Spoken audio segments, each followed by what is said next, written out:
Hey, what's up guys? In today's article that you could read down below, I spoke about my father's preferred method for dealing with whiners and complainers.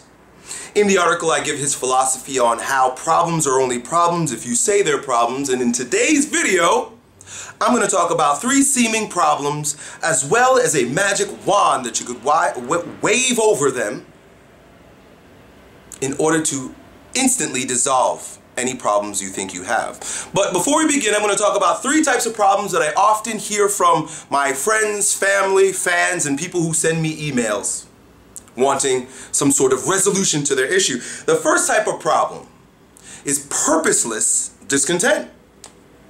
This is essentially where everything is just perfect. Everything is just fine. Your life is just hunky-fucking-dory, but yet you have a problem with no purpose behind it. I'll tell you what I mean. I was speaking to a friend recently, and he's talking about his job. And his job happened to be a pretty goddamn good job. He was explaining all of the opportunities available to him, his good pay, so on and so forth. He really sang the praise of his boss and all. I mean, it was a great circumstance, great situation, but he seemed to be discontent with the fact that he was just too content. So I asked him, what is it that you want to do really? Because if you're finding discontent in this seemingly prosperous and wonderful place to be, then there must be something inside you that's calling you to do something else. What is it? Can you share with me your true purpose? And so that we can resolve your discontent and move you towards where you'd like to be in life. In an instant, he answered by saying, I don't know. So you're discontent with your circumstances, but yet when asked to share what you would love, where would you like to go, where would you proceed, have you not had this anchor holding you down? And he had no freaking clue, no idea. That is purposeless discontent, meaning you're discontent with a situation that you have no reason to be discontented about, especially since you have no idea what you would rather do instead. People do this often with girlfriends and boyfriends, meaning, man, she's a great girlfriend. Man, I love her a lot, but there might be more out there. Well, what do you want? I don't know. Well, then you're just being purposelessly discontented. You can very easily turn that around and choose content for your situation. You know what? My girlfriend is pretty perfect. Fuck. I'm just going to leave it alone and be with her. Why be discontent and always thinking that there might be something better out there? Well, my job's pretty damn good. Well, then be content with it. Rather than purposeless discontent, meaning there's no reason for you to be discontented. You can't even give me a reason why. We live in a culture where content is almost a bad word. You should never be content. Right? This is what they tell us. Content leads to mediocrity. But I think, quite frankly, that's misunderstood, misused, and those who ignorantly blurt it out really have no idea about life mastery. You can choose to be discontent with your circumstances, but your energy and the responsibility will always be projected outwards. When you look around your life, recognize that your discontent with what you see stems from a discontent with self. So if there's anything to ever be discontent about with regard to your situation, it's how you're looking at it and how you've created it. So yes, there should be discontent, but not with your circumstances, no matter how poor you are or how miserable you are or how much your daddy yells at you or how much your girlfriend cheats on you. You should be discontent with the version of yourself that's showing up so that the world gives you that mirror. So yes, discontent, just misplaced. It should be discontent with self. Otherwise, you end up in situations like our friend who has purposeless discontent. The other type of problem are distraction problems. And these are problems that you choose to adopt so that you don't look at the real problem, which usually is back at self. Having a conversation with a friend, actually a client not too long ago, and he was explaining that he worked at a gym, and the owner of the gym had been a great mentor to him for very long. He loves his job, he loves his clients, he loves what he does there, but some of the clients, particularly the female clients, had been complaining about not having purple t-shirts in the gym. So the owner decided, well, I just want to have black t-shirts, but you know, my employee here is saying that our female clients want purple shirts. And my friend, who was the trainer, came to me and said, you know, my boss doesn't listen to me. He's very arrogant, and he doesn't listen to what the clients and myself want, and I don't feel like I could move forward in my career. I don't feel like I could fully express myself. I don't feel like I could become the strongest version of myself under this tyranny. And I asked, what's the tyranny? And he explained to me the purple shirt story, and I said, so you're being tyrannized, is that the right word, or terrorized by your boss who's not listening to your clients who want purple fucking shirts. And so you feel discontent in your situation, and you feel a lack of ability to grow stronger in it. You can't evolve. I say then, what would you like as a trainer? What kind of trainer would you like, and what would be well worth your time to build?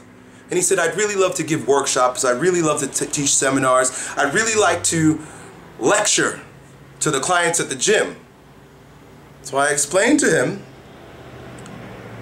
that the real problem is not the purple fucking t-shirts that you're really upset about and that you're whining and complaining to me about, nor is it the discontent that your clients have about purple fucking shirts because they're at an establishment where they're being trained by you and they're getting good service. The shirts will come. Your big problem, the problem that you're not looking at, is why aren't you assertive enough to step to your boss, to your manager, and say, hey, I would like to teach some courses. I'd like to develop my own ideas and teach it to our clients. Would that be something you're interested in? Could I be a contribution to the business by exercising my own creativity and teaching some classes? But yet, he was caught up on the purple shirt debacle. It's a distraction problem from the real problem, which is your lack of assertiveness, my friend. Right? And that's what I tried to explain to him. And then the third type of problem. You know, and with each problem, there's a level of descending consciousness, or descending. You know, because problems with content is everything's right, so you must be okay, but you're still searching for something else. Problems that are distractions means you're not even willing to look at yourself such that you create mountains out of molehills. The third level, which is the lowest level of consciousness, comes from people who are fucking addicted to problems. They find problems in everything. They're just problem seekers and they're problem havers, and they will never be content no matter what the circumstances. It's, you know, when they describe levels of consciousness, you know, the lowest level of consciousness is not being aware that you're not aware, not knowing that you don't know. And these are these people, you know. My dad was telling me, in the story that I talked about in my article, my dad was explaining to me an experience, a conversation he had with one of his co-workers, right? And he explained to me that his co-worker had come from a previous shop. My dad works on auto body. He worked at a previous shop where he had problems with the boss, so he came to my dad's shop where the manager there might hear him out and hire him on. So the manager heard him out for several days, listening to his stories about being treated unfairly at the other shop, and so he made a transfer and asked the young man to come and train, to work at the place where my dad is working under the new manager. So things should be well. But within a few weeks, the young man comes to my father, who's usually actively working on a car, and begins complaining about the new manager. My dad recognizes right away that this is a problem seeker or a problem addict. And he says to him, look, guy, you came here because you had problems where you were. The manager here solved your problems by bringing you here, and now you're finding problems with this manager. The problem is that you're looking for problems, and every time you look for problems, you'll find a problem. So don't come to me with your bullshit problems and your addiction to looking for negativity. These are negative addicts. They're addicted to negativity. See, on the other hand, you have positivity addicts, right? Who always see the glasses half full. These are people who are negativity addicts. They look at glasses as half empty. If I had to be an addict to one of them, what would you think it might be? Addiction to positive thinking or negative thinking? So it's about reframing. It's about your thinking, right? And if you find yourself in any of the three circumstances that I just described, you can wave the magic wand of reframing the problem and solving it instantly. Purposeless discontent is a waste of your time. Look and be grateful for what you have. That's the very first thing you do. You look around and you say, there really is no problem, except for that which I'm creating. Very simple. Why wave that magic wand over it and stop the shit? That's really what it is. Stop it. You don't have the problems. Distraction problems require that you wave the same magic wand over it and say, there really are no problems, I'm just distracting myself with shit that doesn't really exist. You can very easily disregard the anchor that you're carrying, drop it, so that you can pick up more resourceful activities, right?